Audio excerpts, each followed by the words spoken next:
بسم اللہ الرحمن الرحیم۔ حضور اکرم صلی اللہ علیہ وسلم کے طائف کے سفر کا قصہ۔ نبوت مل جانے کے بعد 9 برس تک نبی اکرم صلی اللہ علیہ وسلم مکہ مکرمہ میں تبلیغ فرماتے رہے اور قوم کی ہدایت اور اصلاح کی کوشش فرماتے رہے، لیکن تھوڑی سی جماعت کے سوا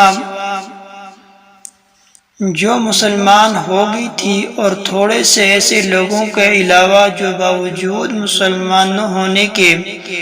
آپ کی مدد کرتے تھے۔ اکثر کفار مکہ آپ کو اور آپ کے صحابہ رضی اللہ عنہم اجمعین کو ہر طرح کی تکلیفیں پہنچاتے تھے، مذاق اڑاتے تھے اور جو ہو سکتا تھا اس سے درگزر نہ کرتے تھے۔ حضور صلی اللہ علیہ وسلم کے چچا ابو طالب بھی انہی نیک دل لوگوں میں تھے جو باوجود مسلمان نہ ہونے کے حضور صلی اللہ علیہ وسلم کی ہر قسم کی مدد فرماتے تھے۔ 10ویں سال میں جب ابو طالب کا بھی انتقال ہو گیا تو کافروں کو اور بھی ہر طرح کھلے مہار اسلام سے روکنے اور مسلمانوں کو تکلیف پہنچانے کا موقع ملا۔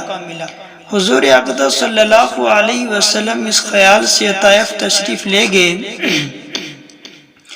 کہ وہاں قبیلہ ثقیف کی بڑی جماعت ہے، اگر وہ قبیلہ مسلمان ہو جائے تو مسلمانوں کو ان تکلیفوں سے نجات ملے اور دین کے پھیلنے کی بنیاد پڑ جائے۔ وہاں پہنچ کر قبیلے کے 3 سرداروں سے جو بڑے درجے کے سمجھے جاتے تھے گفتگو فرمائی اور اللہ کے دین کی طرف بلایا اور اللہ کے رسول کی یعنی اپنی مدد کی طرف متوجہ کیا، مگر ان لوگوں نے بجائے اس کے کہ دین کی بات کو قبول کرتے یا کم سے کم عرب کی مشہور مہمان نوازی کے لحاظ سے ایک نو وارد مہمان کی خاطر مدارات کرتے، صاف جواب دے دیا اور نہایت بے رخی اور بد اخلاقی سے پیش آئی۔ ان لوگوں نے یہ بھی گوارا نہ کیا کہ آپ یہاں قیام فرما لیں۔ جن لوگوں کو سردار سمجھ کر بات کی تھی کہ وہ شریف ہوں گے اور مہذب گفتگو کریں گے، ان میں سے ایک شخص بولا کہ اوہو، آپ ہی کو اللہ نے نبی بنا کر بھیجا ہے۔ دوسرا بولا کہ اللہ کو تمہارے سوا کوئی اور ملتا ہی نہیں تھا جس کو رسول بنا کر بھیجتے۔ تیسرے نے کہا کہ میں تجھ سے بات کرنا نہیں چاہتا، اس لیے کہ اگر تو واقعی نبی ہے جیسا کہ دعویٰ ہے تو تیری بات سے انکار کر دینا مصیبت سے خالی نہیں، اور اگر جھوٹ ہے تو میں ایسے شخص سے بات نہیں کرنا چاہتا۔ اس کے بعد ان لوگوں سے نا امید ہو کر حضور اکرم صلی اللہ علیہ وسلم نے اور لوگوں سے بات کرنے کا ارادہ فرمایا کہ آپ صلی اللہ علیہ وسلم تو ہمت و استقلال کے پہاڑ تھے، مگر کسی نے بھی قبول نہ کیا، بلکہ بجائے قبول کرنے کے حضور صلی اللہ علیہ وسلم سے کہا کہ ہمارے شہر سے فوراً نکل جاؤ اور جہاں تمہاری چاہت کی جگہ ہو وہاں چلے جاؤ۔ حضور اکرم صلی اللہ علیہ وسلم جب ان سے بالکل مایوس ہو کر واپس ہونے لگے تو ان لوگوں نے شہر کے لڑکوں کو پیچھے لگایا کہ آپ صلی اللہ علیہ وسلم کا مذاق اڑائیں، تالیاں پیٹیں، پتھر ماریں، حتیٰ کہ آپ صلی اللہ علیہ وسلم کے دونوں جوتے خون کے جاری ہونے سے رنگین ہو گئے۔ حضور اقدس صلی اللہ علیہ وسلم اسی حالت میں واپس ہوئے۔ جب راستہ میں ایک جگہ ان شریروں سے اطمینان ہوا تو حضور صلی اللہ علیہ وسلم نے یہ دعا مانگی،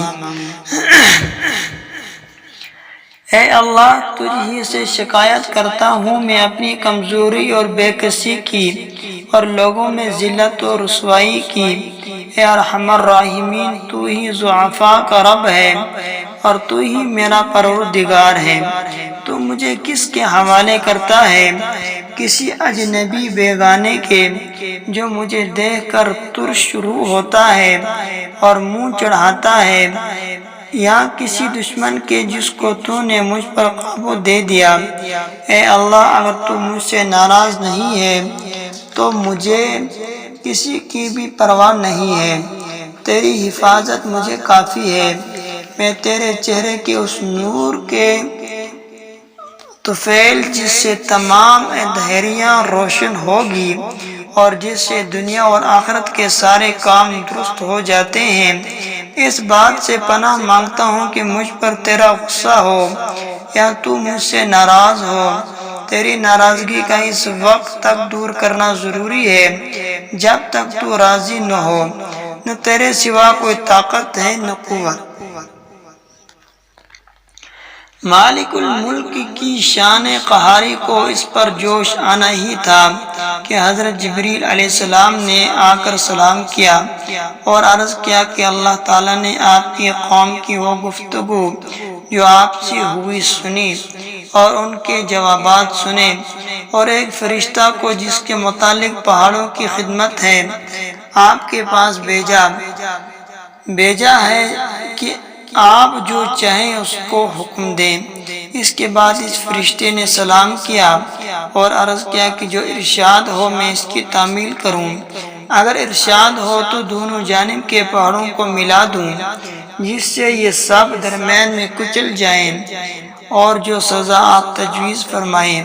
حضور صلی اللہ علیہ وسلم کے رحیم و کریم ذات نے جواب دیا کہ میں اللہ سے اس کی امید رکھتا ہوں کہ اگر یہ مسلمان نہیں ہوئے تو ان کی اولاد میں سے ایسے لوگ پیدا ہوں جو اللہ کی پرستش کریں اور اس کی عبادت کریں۔ یہ ہیں اخلاق اس کریم ذات کے جس کے ہم لوگ نام لیوا ہیں کہ ہم ذرا سی تکلیف سے کسی کی معمولی سی گالی دے دینے سے ایسے بھڑک جاتے ہیں کہ عمر بھر